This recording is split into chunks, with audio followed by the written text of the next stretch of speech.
So with only 21 miles on the clock, I have decided that tonight I'm going to share with you the couple things that I've found so far riding the KLR 650 and kind of looking it over that I'm not a real big fan of. Now, there's plenty of things that I am a huge fan of with this bike. If you guys saw the first ride video that I did on this, I really enjoyed it. And that's saying quite a bit since I've got a TW parked there. I mean, everybody knows that that is kind of the hot motorcycle of the 20th century. There's also the Tenere 700 back there. That's a pretty decent bike as well. So this bike has quite a bit to live up to as far as my standards go anyways. And if you guys have seen my videos, you know that I hate all my motorcycles.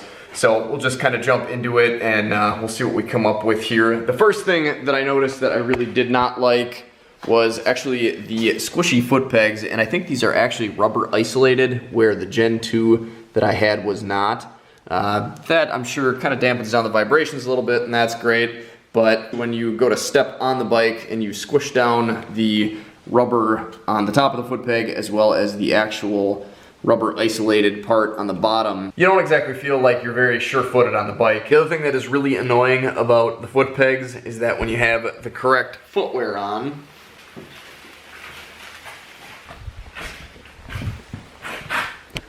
you can't hardly get your foot between the shifter and the peg unless you're scooted like all the way forward on the tank.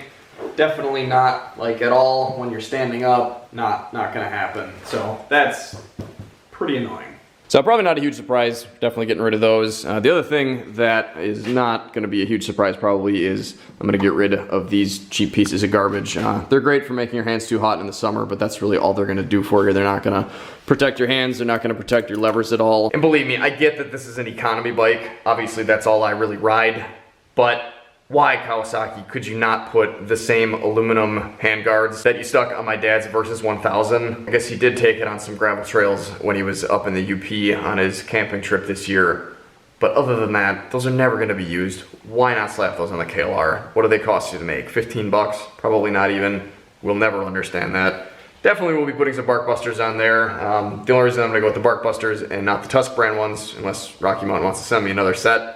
Got those on the TW back there and really like those. Those seem like actually a better quality than the Bark Busters, and I can put links for this stuff down in the description. But the only reason I'm gonna go with Bark Busters is just that I've actually got the set that came off of my Gen 2 that I saved. But this is something that I would highly recommend replacing if you're gonna plan on taking the bike off-road. The next thing is something that I think we've all just kind of become accustomed to, and that's the lack of crash protection. Now, the Adventure model comes with some little tiny crash bars that get bolted up down here and look like they would do absolutely nothing. I cannot remember where I heard it or read it, but I think somebody was trying to say that this piece of plastic up here was gonna help save the fairing.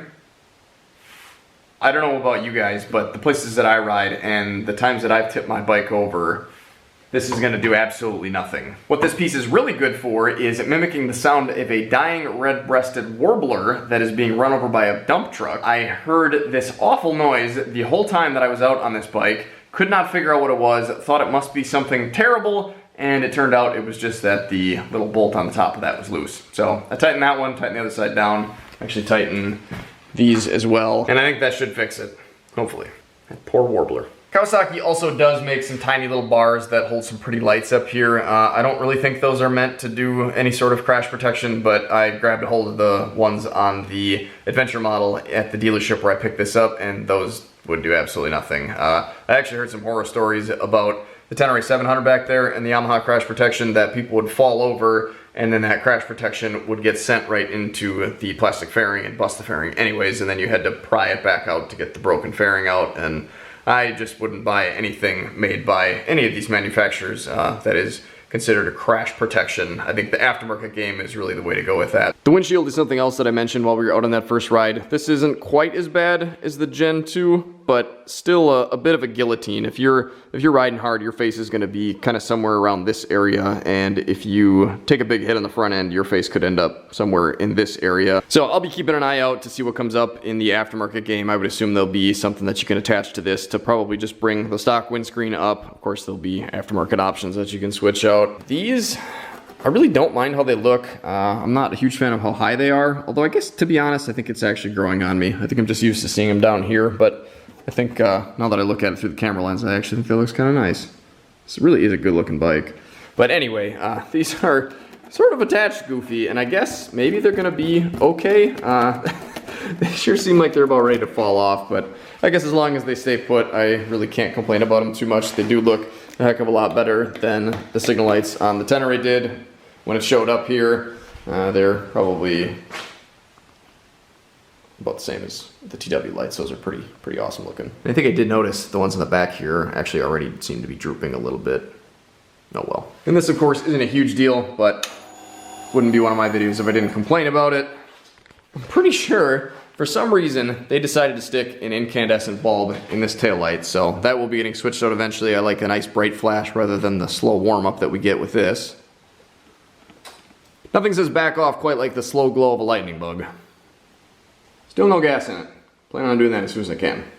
Now, I'd kind of try not to do too much research on this bike before I got a hold of it, just because I didn't want to get any preconceived notions of it. However, I didn't apparently do enough research to realize that this for sure wasn't going to be coming with a 12-volt plug. And maybe I knew this at one time, I just forgot, but I got to take a look at the Adventure model, or whatever the heck it is, the camo one at the dealership, and there's a 12-volt plug under there on that machine. There's some, I don't know, what is there, a switch here for some auxiliary lights, and then the spot right here, I think you can also stick an aftermarket 12-volt plug in. Actually, I don't think that I know that. I already purchased one. I can put a link down in the description for that. The Dunlop K750s on here are probably going to be great for somebody who only travels on gravel roads and does a lot of pavement. Other than that, if you're gonna ride any mud, these to me anyways seem like they are light years behind what I've got on the Tenere 700, and this is the first bike that I've ran these on. I had pretty good luck with Kenda K270s on my last KLR.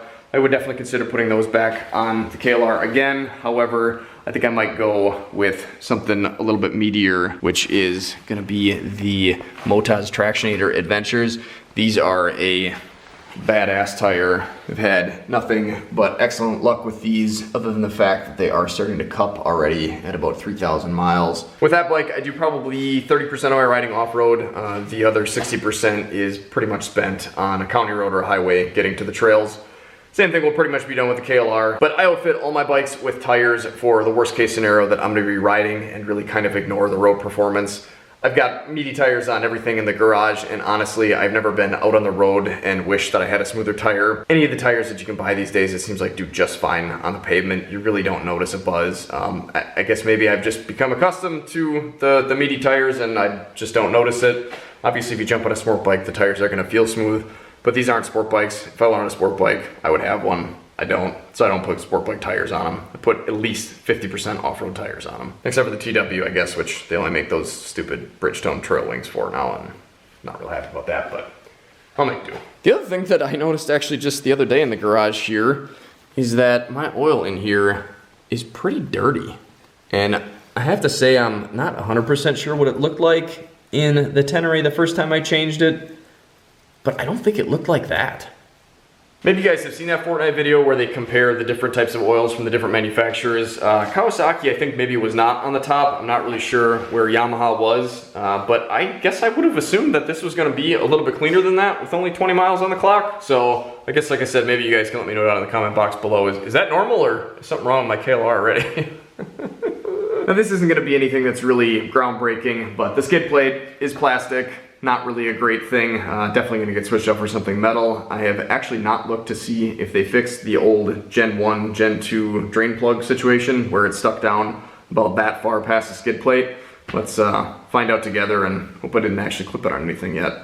If you guys haven't looked into that and you have a KLR or you plan on buying one, I would not suggest taking this into anything rough where there's a lot of rocks or doing any log jumping or anything like that until you replace your drain plug with the Tusk low profile train plug. I'll put a link for that down in the description. All the links down in the description. I've actually put as many Rocky Money ATV links down there as I can. Those guys really help me out quite a bit, and I appreciate that. If you use those links, it doesn't cost you anything extra, but like I said, it does help me out, so I appreciate that. Let's see what we've got down here. Oh yeah, Kawasaki, what in the actual f are you doing? Why would that be a good idea? Why would that be something you would continue to do? Well, you think this rib is gonna help with that? What a bunch of garbage. Well, at least it doesn't look like I clipped anything with it yet, but that's definitely gonna get switched out for a low profile one. That is just friggin' silly. So other than those few few things. I don't really have too much bad to say about the KLR, honestly. I've got a lot more good things to say about it. I will probably make a video about that. So thanks for watching, guys. Hopefully this video was helpful to you. If it was, let me know down in the comment box below. If you have any questions or video suggestions that you'd like to see with the KLR, leave them down there. If you guys are not subscribed and you want to see more videos like this and videos of me out ripping on the KLR 650, then make sure you hit the subscribe button, click the bell after you're subscribed. Make sure you get out and enjoy this beautiful world if you can. However, if you can't, here's some more videos to check out in the meantime. Thanks for watching. Take care, stay safe, and stay swanky.